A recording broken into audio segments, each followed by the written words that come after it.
Good morning, evening, night, whatever, whenever, wherever. I'm Rooster, and this is your Gaming News Roundup. The Until Dawn developer Supermassive Games announced last year their partnership with Nordisk Games. Well, they have now announced their full acquisition by Nordisk. Supermassive Games put out a news post on their site, which I've linked down in the description, outlining the details of the acquisition for anyone who is interested in that.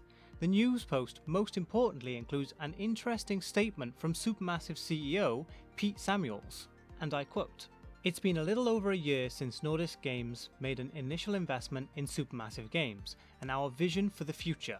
During that time, we have found that we share a lot of important values with Mikkel and his team, and we believe these values to be equally important to our existing commercial partners who we will continue to support. Having had such a positive experience over the past year, it wasn't a difficult decision when Nordisk Games wanted to explore increasing their investment. We have an exciting and ambitious growth strategy for Supermassive Games, and Nordisk Games ownership only enhances that.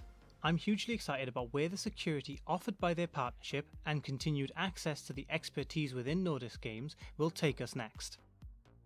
Relic Entertainment have finally given us a release date for the anticipated next entry into the World War II real-time strategy franchise, Company of Heroes. The third entry will officially release on November 17th of this year. On release, Company of Heroes 3 will have 4 playable factions and 2 campaigns. Although I haven't gotten involved with any of the testing programs of this game, I have been keeping my eye on it, being a fan of the previous 2 Company of Heroes games, and as such, I'm very excited to finally get a release date.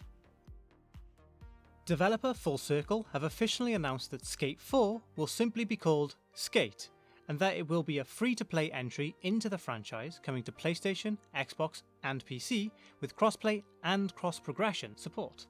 All of this and much more was shared within the Full Circle The Boardroom Skate video, which I have linked down below for those who are interested in staying up to date with exactly what to expect from the new entry into the Skate franchise.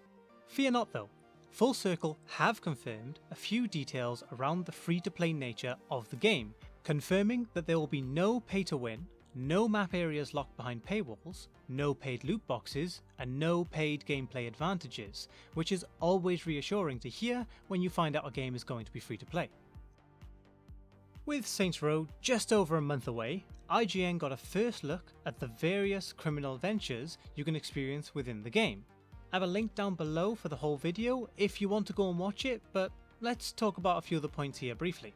The Saints Row reboot does include the return of fan favourite insurance fraud mode, with some added enhancements. Toxic Disposal is a mode that may seem simple on the surface, gather the truck of toxic barrels and take it to the drop-off, but with the chaos of other drivers and how volatile the barrels are, this mode can become very stressful very quickly. The video by IGN goes over a couple more, and I'm sure there are even more we don't yet know about.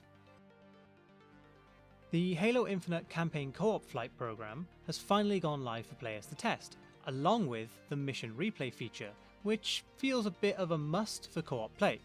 You can learn more about the flight program itself via the link in the description, which goes into details about what to expect in the flight and how and where you can submit a bug ticket if you happen to run into some issues.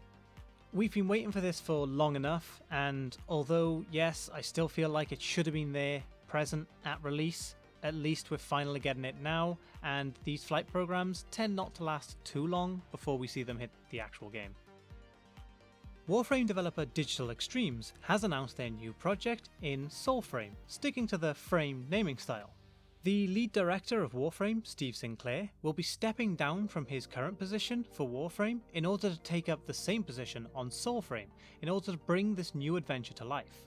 We mostly just got a cinematic trailer, which I have linked down below, which gives us some stunning visuals and a look into the fantasy theme and style of the game, with some story hints here and there, but other than that, we don't have too much information on it, other than a few things said by Sinclair himself, such as, where Warframe is focused on shooting, this one's focused on melee, and where Warframe is super fast and crazy high speed, this one's going to be a lot more slow and heavy, but it still has a lot of similarities to the genre that we have experienced in. So if you're interested in Soulframe, why not head on over to soulframe.com, linked down in the description, where there is a nice little puzzle for you to solve, and then you can sign up with your email and reserve your envoy name. I've also heard that there are lots of other secrets and puzzles hidden away on the website, so why not have a poke around and see if you can find any yourself. If not, I'm sure there's a YouTube video out there explaining everything already. Well, that's it for this week. Thanks as always for watching. Don't forget to leave a like and subscribe if you want to be kept up to date with the latest gaming news, and as always, I'll catch you in the next one.